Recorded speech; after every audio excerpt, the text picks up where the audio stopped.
جب آپ آ جاتے اور آپ نے جب وضو کرنا ہوتا آپ بھی کرتے، آپ بھی وضو فرماتی، اور حضور امام بنتے، حضرت عائشہ مقتدی بن جاتی. ذرا کہہ دو نا پھر سبحان اللہ. امام حضور ہیں اور کس وقت ہیں؟ تہجد میں. ہر نماز اپنی جگہ بڑی اعلیٰ، فجر، ظہر، عصر، مغرب، عشاء، لیکن تہجد کا کوئی ثانی نہیں. اللہ کے خاص رحمتوں کا نزول. آقا علیہ السلام نے فرمایا، اللہ فرماتا ہے کہ میں پچھلی رات میں پہلے آسمان پہ آ جاتا ہوں، وہ تہجد کا وقت، اور اس وقت کوئی مجھ سے جو بھی مانگے، رزق مانگے، اولاد مانگے، اپنا کوئی بھی مسئلہ میرے سامنے رکھ دے، میں اس کا حل کر دیتا ہوں. یہ میرا وعدہ ہے، یہ میں ہر رات آتا ہوں. اور تہجد کا وقت ہوتا ہے تو نبی اٹھ کے کھڑا ہو کے نماز پڑھتا ہے، اور وہ امام ہے اور اس کے پیچھے جو مقتدی بنی ہے وہ حضرت عائشہ ہیں. کتنا نور جذب ہوتا ہوگا.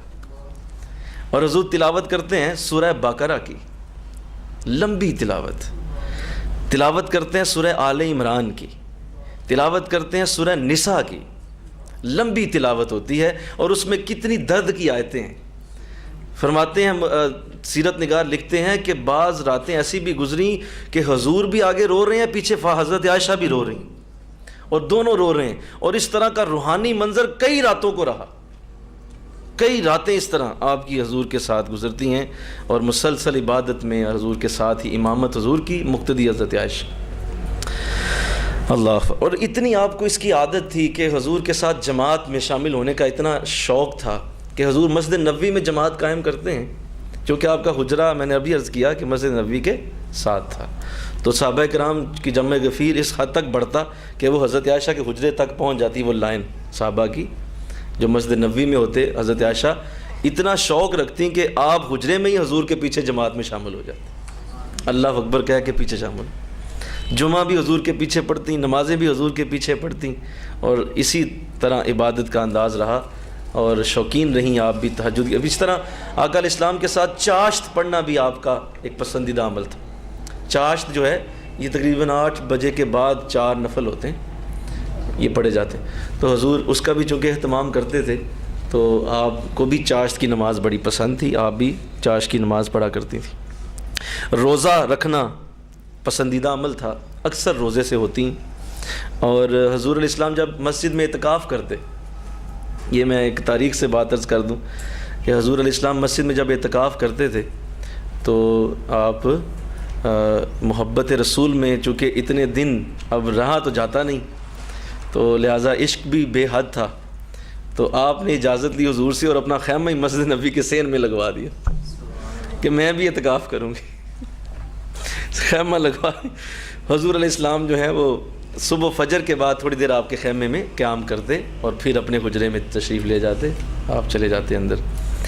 تو جو ہے اگلے سال ہوا ایسا کہ جب آپ نے دوبارہ حجرہ لگایا تو دیگر ازواج نے بھی اس کی نقل کی، کہا اگر آپ لگا سکتی ہیں تو ہم بھی لگا سکتی. تو صبح حضور اٹھے تو مسجد کے صحن میں کئی حجرے لگے ہوئے تھے. تو آپ نے پوچھا یہ کیا ہے؟ فرمایا یہ حجرے ہیں اور آپ کی ازواج کے ہیں.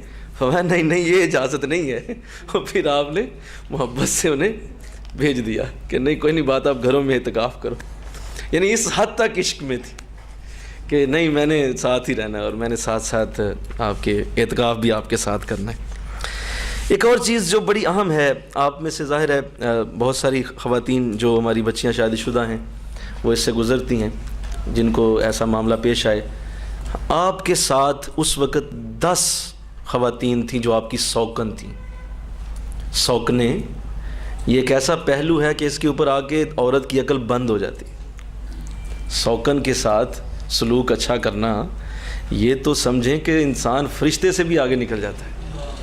آج کے دور میں سوکن کو برداشت کرنا اور سوکن کے لیے اچھے الفاظ بولنا، سوکن کے لیے دعا کرنا، یہ کہاں لکھا ہے؟ تو آؤ میں آپ کو بتاؤں کہ حضرت عائشہ نے اپنی سوکنوں سے کیا سلوک کیا. 10 بیویاں حضور علیہ السلام کی زندہ تھیں جب حضرت عائشہ رضی اللہ عنہا، جب وہ سارا سلسلہ بنا، آپ نے آگے شادیاں فرماتے چلے گئے. حضرت عائشہ کے بعد آپ نے 9 شادیاں مزید فرمائیں. تو ایک وصال، جب ایک کو طلاق ہوئی ایک کا وصال ہوا، تو اس طرح 9 بیویاں، یعنی آپ کے ساتھ 8 سوکنے، 7 سوکنے موجود تھیں. 8 سوکنے جن کا آپ کے ساتھ ساتھ رہا معاملہ. اور حضرت عائشہ نے ان کے ساتھ کیا سلوک کیا وہ ضرب المثل ہے۔